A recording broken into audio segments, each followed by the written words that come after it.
I think what drove people to literally beg you to run for president was that they saw the same thing, but they also saw in you the character and the history and the American dream embodied.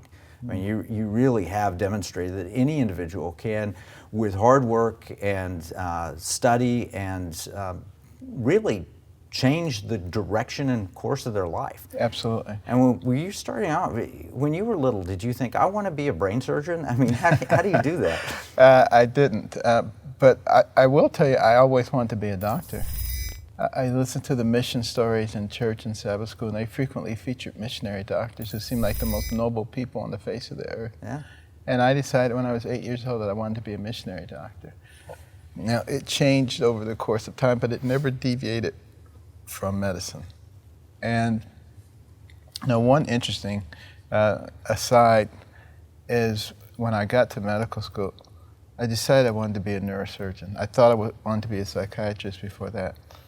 And everybody thought that was a really strange thing for me to do, because at that point there had only been 8 black neurosurgeons in the world. But, God does not distribute talent based on race. True. And, I want young people especially to recognize, don't ever let anybody pigeonhole you, except for God. Let them pigeonhole you. So when you were growing up, did your parents teach you the Christian principles? You said you were going to Sunday school and church and so forth.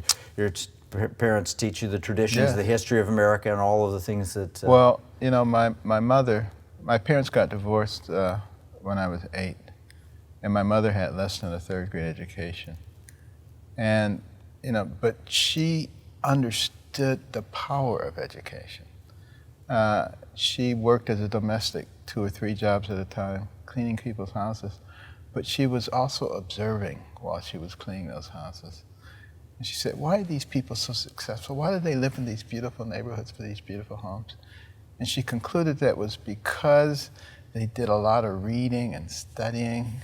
They didn't spend all their time sitting around watching TV. So she came home and imposed that on us, my brother and myself, and we were not happy at all. We were very in fact, in today's day, we would have called the social services. But we had to do it, and what an incredible difference that began to make in my life as I started reading about scientists and surgeons and explorers and entrepreneurs, and I started to realize something, and that was that the person who has the most to do with what happens to you is you. Personal responsibility. It's not somebody else. What a great concept. And, it's funny because years later, I grew up in Detroit, Boston, went to college in New Haven, medical school, Ann Arbor, then to Baltimore, all very liberal, left-leaning places. So, I was a liberal, left-leaning Democrat. And then I did something that you're not supposed to do if you're a Democrat. I listened to a Republican. Oh. I listened to Ronald Reagan, and I said, he sounds just like my mother. He's saying the same things as my mother, just in a different way. And, it was so important for me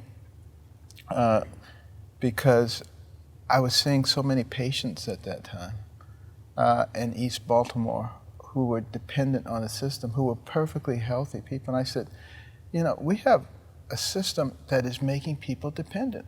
That's exactly the wrong thing. We should be looking at ways to make people self-sufficient. And I really began to change the way that I thought and did things at that point.